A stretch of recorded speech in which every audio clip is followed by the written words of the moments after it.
Hello, welcome back to the channel. You join me here on a evening when, well, we're after hours, we're closed. I've been on with something else and I wasn't going to show anybody this for at least a few weeks until it was somewhere near finished. But I've decided that actually it is in a position now where we can show you, maybe we'll bring you along to finish the job. But yeah, people keep asking me the same question, what is happening next year? Now, those of you that follow us, you will see that, or you will know that we've sold the Freelander. After winning the championship this year, there's not really much else we can go on to do with that vehicle. So that's gone to a new home, and it's actually gone to help out a couple of other novices that are joining the sport next year. So again, it's a nice vehicle for people to be learning in. And everybody keeps pestering me, what's happening, what's happening? And the plan actually, or there was no plan. We wasn't particularly going to race. We weren't looking for another vehicle. It was just going to be a case of see what happens. If we have a year out, we have a year out. Obviously, we would like to have something to go and race. That, you know, who doesn't want to go and race a four-wheel drive? And then I stumbled across a Facebook post. Now, the vehicle I'm going to show you has come a long way since we actually picked it up on the trailer, and I'll get Gary to insert a picture of it here of when the day I bought it back. But for now, here it is. So this is, oh, forget the camera's pointing. This is a genuine bowler Tomcat, one of very few actually that were made. It is an 88 inch, which isn't actually ideal for what we want. We would prefer something close to 100, but it was one of them. It popped up. There wasn't a lot of any other vehicles available at the time, so we decided we would buy it. Now, the other downside to this vehicle, and I'm not going to badmouth it because it is far, far superior to a Freelander, although I did love our old Freelander. Let me get this bonnet up.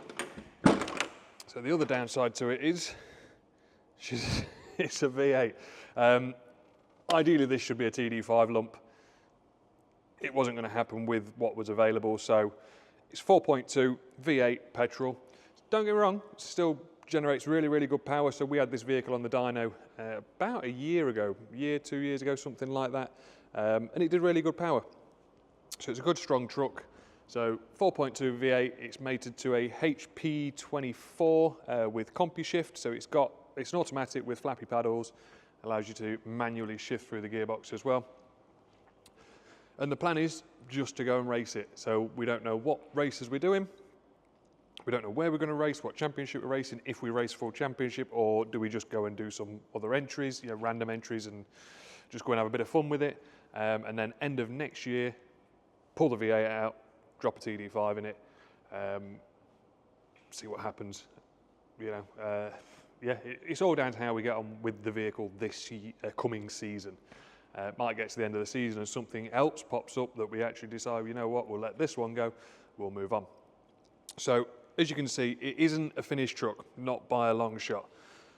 We've done a load of work, a lot of paint work, a lot of stripping, cleaning, rebuilding, not so many repairs, because I wouldn't say it wasn't a bad truck when we bought it. It was in pretty decent shape, but it was a race truck. So it did need some maintenance, let's say. It is missing its fiberglass roof, so there should be a fiberglass roof on the top of here with a air intake that goes along the top and then comes down and encloses these sides. It is also missing its rear clamshell. So on the back of there should be a rear clamshell. And I've actually got a picture of a very, very similar truck, which we'll put in now, just so you can get an idea as to exactly what it should look like. But yeah, I mean, I'm happy with it. There's a few bits that are still yet to be changed, and there's a pair of fiberglass front wings for it as well, which obviously cover this entire front section, come over the sides, and they do have the arches are moulded in as part of that. So I've had a quick go in it. I've driven it for 100 yards, so I can't really tell you too much about what it drives like. I'm just going to be pleased that we're going to have some suspension. 2 years in a Freelander that had little to no suspension whatsoever. Awesome fun, and I'm never ever going to badmouth Freelanders, but zero suspension. So the ride in them is actually way rougher than some of the other stuff that's out there. You know, stuff like this. I mean, this has got, you know, it's got obviously bowler springs on it. It's got Fox remote res dampers, so it's a far superior setup to what we had in the Freelander.